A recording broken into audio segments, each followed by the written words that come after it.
It's your girl Onyx from the Onyx Effect, and I am here about to interview George Concepcion, aka Ghetto Gov.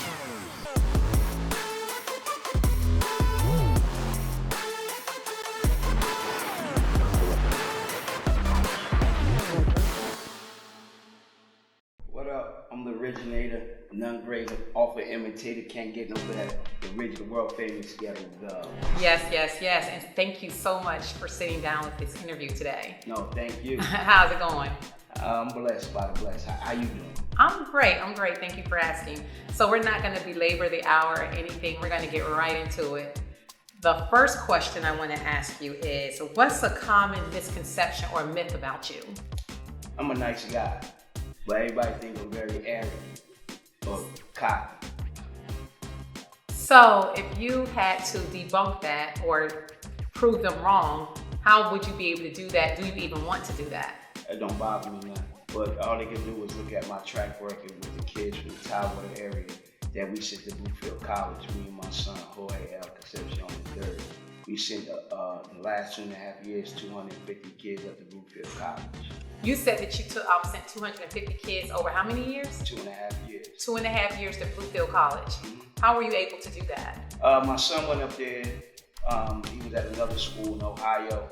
Made the phone call to Richard Morgan, my big brother who played at UVA. I called him one day. My son wanted to leave his college he was at. And when he called, he said, "Mr. Concepcion, who you got for me?" I said, "My son." He said, "You joking?" I said, "Nah." So, that was on a Thursday. He came down there Monday, signed my son, gave my son a full ride to Bluefield College. My son went up there, did his numbers in the classroom and on the court. And then the new football coach that came in and was like, "Hey, if y'all want the talent from the 757, you better holler at Concepcion Sports." And the rest is history. So, we sent a lot of kids from this area up there for football, basketball, some baseball, soccer. So I fell back because a lot of parents, "Oh, my baby going D1. Your baby got a 1.9 GPA. Lucky he ain't going to kindergarten." So many people don't know that about you. I didn't know that. I knew that you did a lot of things with kids and made sure that they had opportunities, but 250 kids is amazing. So thank you, because we often need people to give back to the community. So you're definitely one of the unsung heroes in that aspect. I just wanted to make sure we give kids the opportunity. They building prisons every day for us, so if I could keep one less cell getting filled, that was my obligation. Wow. Thank you for that.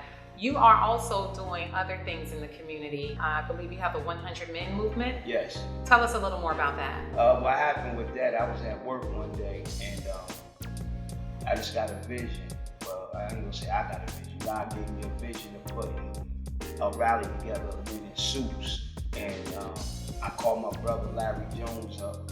I told her what I wanted to do, and he said, "Give him 10 minutes." And he had to think about it. The thing is, we don't have the right to remain silent. Meaning, we don't have the right to remain silent no more about what's going on in our community, in the black community, from black on black crime, which everybody says is a myth, to police brutality. The same way we get upset about a black person getting killed by a white person, we should get upset about a black person killing another black person. So we was doing video shoots in the summer, but the city of Portsmouth said we couldn't do it due to COVID, but they allowed to other tea parties to do their marches. So we gonna get back up for that, but this time instead of having 100 men, we gonna have 400 men. We gonna shut Portsmouth down. That's amazing. And if someone wants to get involved with that movement, how can they get involved with the movement? They email me, Jorge at 100 Men Plus, or Larry Jones, Larry at 100 Men Plus. Okay. The other thing that you're involved in is you started a live or talk show. And it's called Gov Talk. Yeah. How did that come about? Well, I was home one night and a young man named Hustle was on Instagram messing with MC Shan. And Hustle know that me and Shan, we cool. So he was like, "Gov."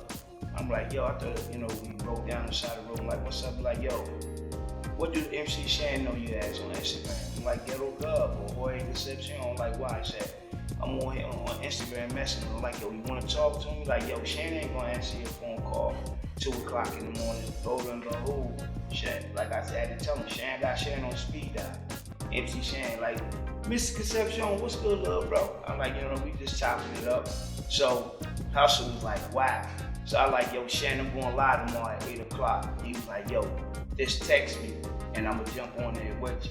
Unscripted, we just did our regular conversation. I mean, Shan always talk over the last 15 years. So Shan to Busy D, to Prince Martin D, to the Kingpin of Harlem, who just came home unique. I think I'm missing somebody. Capone, the gangster comedian, to Talent, to Rusty Jukes. I mean, the list go on. And it sounds amazing. I'm actually able to be able to be on that show, and it's a great platform. So other people that are looking to get into that and maybe emulate what you're doing in the area of having a successful lives or talk shows on those type of platforms, do you have any advice for them? I really don't. I mean, just the favor God gave me. I'm reaching out to these icons and they, they replying back. Like last night I had Rusty Jukes, I had Lord Tariq jump on. Yeah. When I had 5NC, Kid Capri came on, Lord Finesse came on, who else? Black Thought came on. So I'm just blessed. They peeping out. It ain't no Capone, ain't no Dream Champions. I'm a cat that's not in the industry. So the Fat Joes and the Noris, I ain't gonna say no competition, but if they inbox them, of course they gonna go to that. Me, they don't know me from a can of paint. Right. So because you're bringing your own flavor, your own style, and your own swag. I'm Ghetto Gov, baby. You know what I mean? Portsmouth, Virginia. Would you say one of the secrets of your success is that you're yourself? Yes. Okay. Because a lot of people try to emulate other people. They see something someone else does and they try to copy everything they do, word for word, line for line. They try to look like them, speak like them, do all of those things. What about you? Do you do that? Nah, the person I try to emulate is my father, Jorge L. Concepcion Sr., and my great-grandfather, William Marshall Brown. They're the only two men I ever try to emulate in my life. So, my father told me as a young boy, all you got in this world is your name and your So, I try to live by that. The same thing I told my son. The only thing you got in this world is your name. That last name, I love my last name. When I tell people my name, they be looking like, huh? Like, yeah, that's me. I've been me for 48 years. So, I'm very authentic, The same way I'm here in Portsmouth, Virginia, the same way I was in Plainfield, New Jersey, and Potter's Cross. I'm not going to change nothing. They like me, they like me. They don't. When did you come to Virginia? Well, I've been coming back and forth from Virginia. I went to Crowder High School and D Creek Middle School. So I came down here in '84. I did 2 years. No, I did 1 year at Camelot Elementary, 2 years at D Creek Middle School, went back home to Plainfield, New Jersey. Got kicked out of Plainfield High School, came back down here, went to Crowder High School. That's when I met some good people, you know what I mean? Yeah. So I did maybe 4 months at Crowder. My grandmother had me my whole life, so I went back to Jersey because like I told my grandmother the conversation we had. Grandma, the things I'm getting ready to do, I'm getting up and my grandmother had me since I came out my mother's womb. Mm-hmm. My grandmother and my aunt had me till I was like 14, 15. So, I know I was getting at this stage and I wasn't trying to give my grandmother no heartache. Right. I love my grandmother. Her name is Rosalie Shaw, my baby. Yes. I gotta ask, why did you get kicked out of Plainfield? What did you do to get kicked out of Plainfield? Spanish dude pulled a knife out of me. Mm-hmm. So the next day I caught him in the cafeteria. Then I swung on. My godfather said I swung on him. My godfather was a security guard, Carmike. Mm-hmm. Now my godfather about 6'6". So he's trying to break up the fight. So the principal at the time, Mr. Mayo, God rest his soul, was principal at the time, Yates. Okay. And he kicked me out for 30 days. So when I went, my grandmother called my mother got upset. Like, I'm sending this boy back, and my grandmother was like, send him back to me. So coming back here, I'm used to walking to school. I came back to Crowder. I was mad. I'm like, well, I want to go to D Creek. My grandmother had moved to Portsmouth. So I went to Crowder for 6 months. That's when I met some good cats I know from Portsmouth right to this day. Okay. I'm a little bit biased about the school, but I get into the greatest school? Listen, let me tell you. You talking about Norfolk? Yes.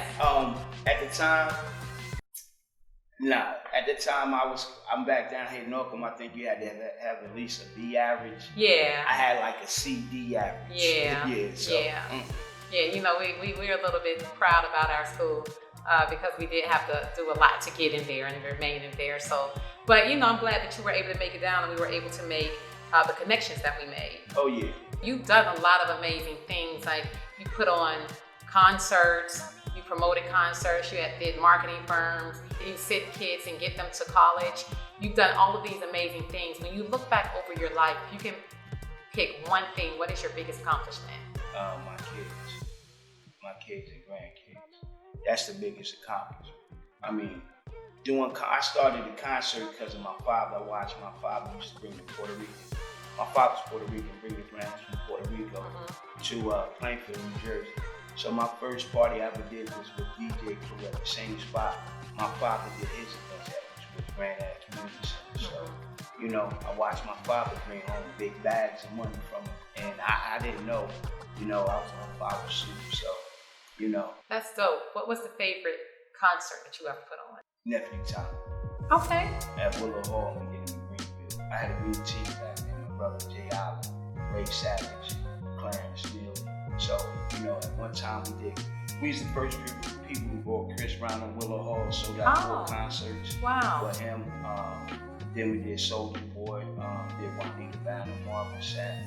So earlier you said you were just a nobody and you ain't have any connections. It don't sound like that. I ain't nobody.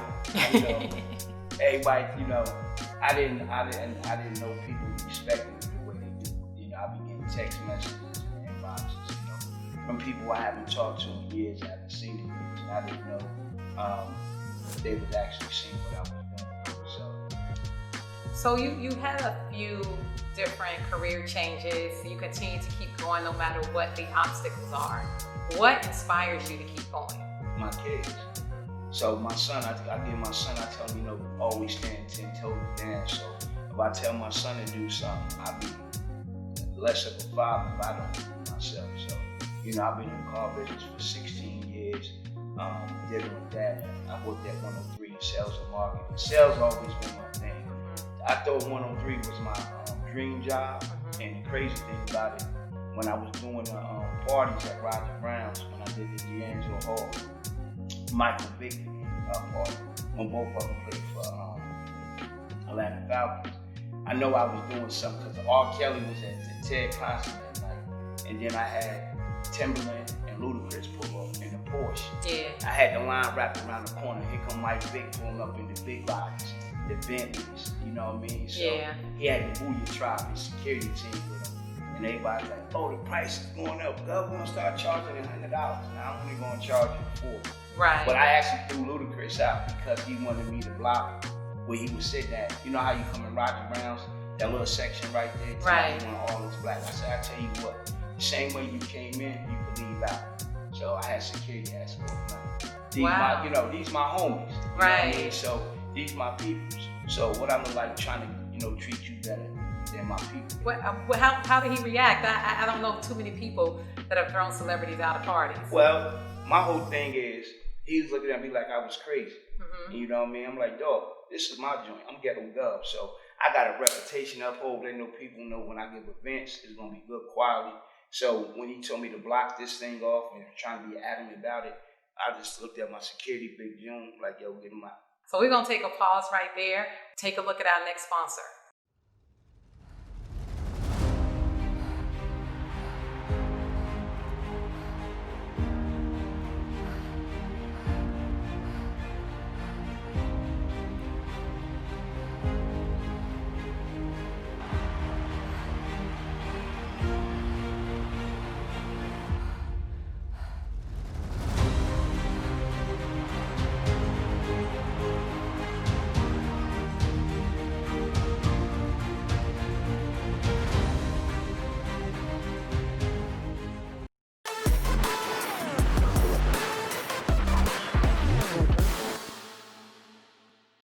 As we left off, you were telling me about kicking Ludacris out of an event. Luda! Yeah. That's like the craziest thing I've ever heard. I was at an All-Star game years ago and I saw him there when he had first come out. I've never heard of that happening, especially in P-Town, but I guess if it was going to happen anywhere, it would happen in P-Town. I mean, one thing what I learned, I respect people. If people taking their time out to come to my event, it's only right to give them a nice, classy event. First of all, I didn't even know they was coming. You know what I mean? My man, Lavelle, had told Timberland like, yo, and Lavelle is from Portsmouth. You know, Lavelle boy, Teddy to my joint, I call him Yup. And Timberland and Ludacris, they pulled up in the porch. So I'm like, yo, my whole thing is like, yo, y'all coming in? Or y'all got, y'all holding up my line. Right. So I'm like, yo, at the time, I already had Mike Vick in the building. I had DJ LES. It was D'Angelo Hall party. So, my Uncle Daniel Howard, I call him Uncle, hooked that up. So, Joseph Hope. So hooked that up for me. So, the whole week, the whole week at the buzz was about that, and I flooded the radio. Everybody thought I spent $1,000, but I did. Nah. Well, if anybody's gonna find a way to make it happen on the budget and it still be extravagant and out of this world, it's gonna be you. No, see, and the best thing about it, my boy Darren Adams, I call him Detroit Red. He was in there with doing the photography. So what we missed out that night was having. Matter of fact, we had the red carpet out there, but I was missing the floodlights. Okay. That Hollywood effect. Right. So it was a great time though. And one thing about it, when I came down here, I said the same way I was in Jersey, the same way I'm gonna be right here in Virginia. So the Buddha Brothers, actually how we became friends. I had an artist at the time, his name was Big Gun Supreme, and they wasn't playing his music, so I went up to 103. I was acting stupid, so they came out the back. It was like, "Yo, hold up, we know who you are, Gov." So we became good friends. You know what I mean? Rest in peace, DJ Law, love you, big bro. Sick, Mike Lord, love you, bro. That's who actually got me my job at 103. Right. Big Dose, rest in peace, bro, love you. So them three went to the manager like, yo, you want anybody on your sales team, you want Jorge. And he was like, what? Like, yeah, so that's how I got my dream job, but it didn't work out like that. I had an idiot manager. So. That's dope. Your stories about the entertainment industry are inspiring, amazing, funny. It just gives another dimension to who you are. I want to switch gears a little bit and talk about another dimension of who you are. You have this year been doing a lot of interviews with political figures. You've been making a lot of noise, and so tell me a little bit of what made you want to interview any of the political figures in Portsmouth, Virginia. I didn't. I came down to make sure you was good and the ladies were good for y'all little, thing. So when I walked in there, it was like, yo, you need to have all your people that's running for mayor on Gov talk. So I'm like, oh, word? So the incident that happened with, over at Northam High School, I knew one of the gentlemen, so I just pulled up on him. Yeah. And I called my brother Larry, like, yo, what you doing? About to pull up on Carl Battle. He was like, what? Yeah. So I know Mr. Battle personally, and I know he's not that type of individual. Right. So when he see me like, Jorge, sit down. Like, nah, I came to just get your take on what happened with you at Northam High School. So it wasn't, no script and nothing. So he gave me his time, and I just had to put, what really happened from his opinion. And that we took it off from there. We had some people who declined interviews. I guess because my questions, I can't be bored. I have my own political, views on certain things, how certain things should be run. If you a millionaire, don't get me wrong. Why would you want a job that's only paid $25,000 a month? Right. So what is really your avenue of really want to be a mayor of the city of Portsmouth? Right. You know what I mean? So are you really going to benefit the people? That's what I want to know. I always care about people. I'm a common man. Right. I ain't everybody think I'm a millionaire, but I can see that it's coming real soon. Me and Onyx. I remember that. So my question to you is, so you have been making some statements that many have deemed to be controversial or that may have ruffled some feathers. Are you concerned about losing any friends or anything over that? Not really. Okay. You know what I mean? My best friend is my son. Right. My brother Ron Ballard, over 40 years. My brother Brandon Newsom in Plainfield, New Jersey, over 40 years. Gus Hand, over 40 years. My brother-in-law Bill, over 40 years. So I'm not really worrying about that. My brother Larry Jones, you know what I mean? I'm not worrying about losing friends. You know, I lost my father. That was the biggest loss I could have. I lost my grandmother. That was a big loss. And in January, I just lost my best friend, my sister. So losing a friend don't bother me none whatsoever. And I ask you that question because you get in certain aspects and things like that when you learn to love yourself. Is that something that you've experienced or just believing in yourself?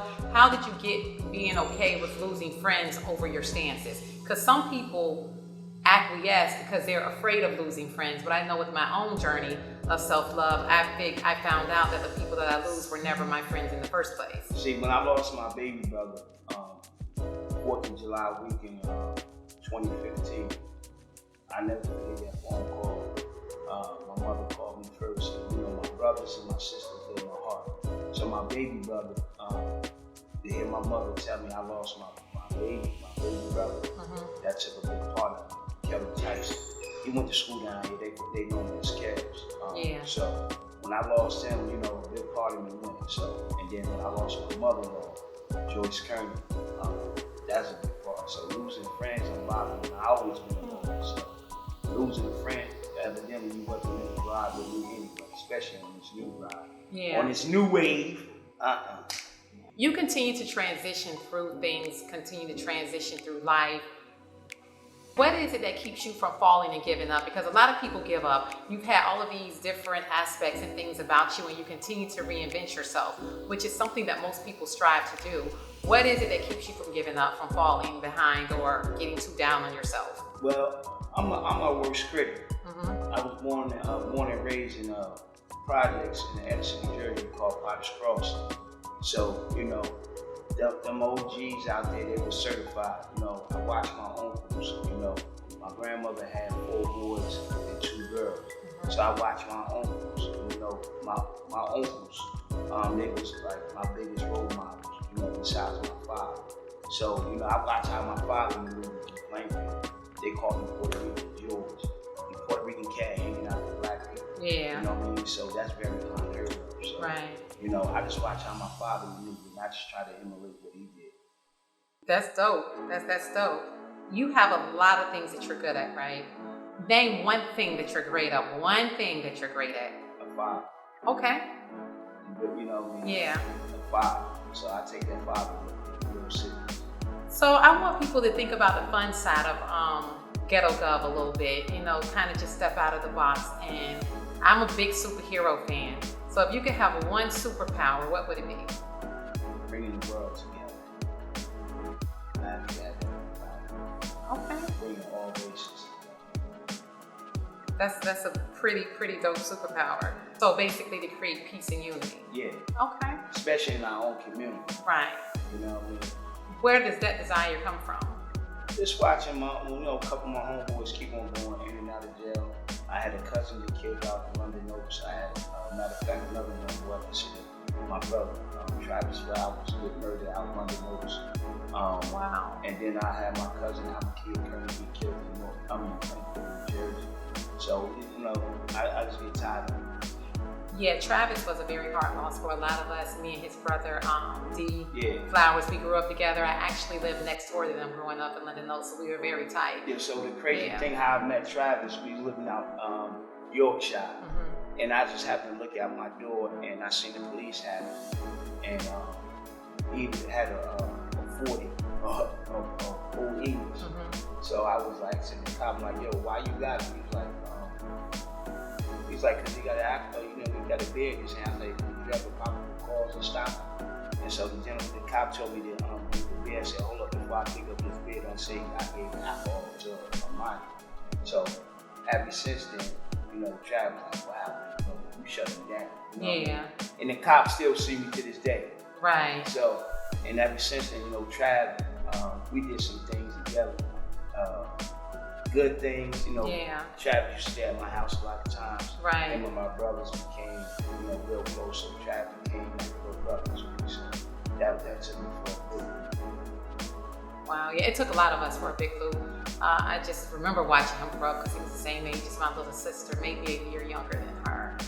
So that was definitely a very, very big loss. It's crazy how you and I haven't known each other for that long, but our lives intersect in so many ways. We have a lot of the same people that are very important to us in both of our lives. And the crazy thing about that, I had just seen Travis the day before, and I told him to be safe out there. And I'm like, yo, I love you, little brother. And he's like, I love you too. And then next thing I get the phone call, you know what I mean? So I tried to get there as quick as possible, and I was like, well, I got there, a cop that know me, shit his head, like, your brother gone. He know how close we were. Yeah. So, Whew, yeah, that's heavy. yeah. So right before this question, I asked you about your superpower. If you could trade lives with anyone for one day, who would it be? Louis Ray. Why? I just love what he stands, what he talks about, the uplift of our people. A lot of people say he teach hatred, but he's really giving knowledge of us. You know what I mean? Where we come from, our origin. I mean, I just love everything he speaks about.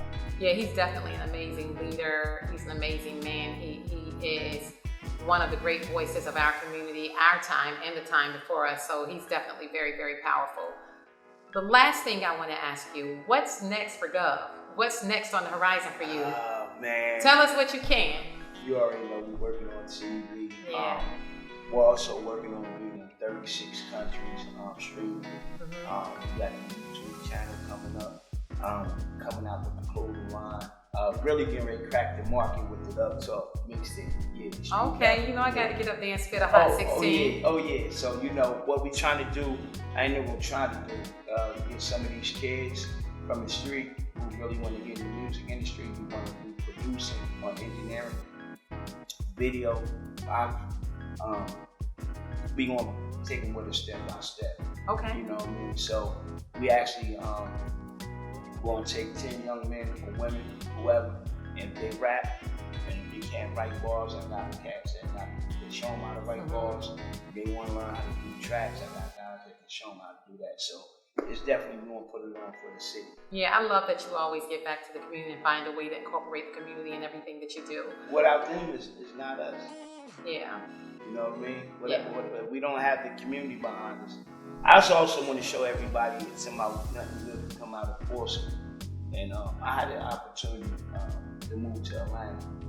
Me and my big brother, Larry Jones, and we could go to Atlanta and really, you know, take our careers to a whole different level. I was going to show them that we did it right here from force. We ain't have to do it. So that's the main thing. Thank you for that, and thank you so much for coming into the Onyx Effect and stepping in the ring with your girl Onyx. Hey, look, if I knew he was coming to boxing me, I haven't did my training. You know, I was like Sweet Pea, God rest his soul. Yeah.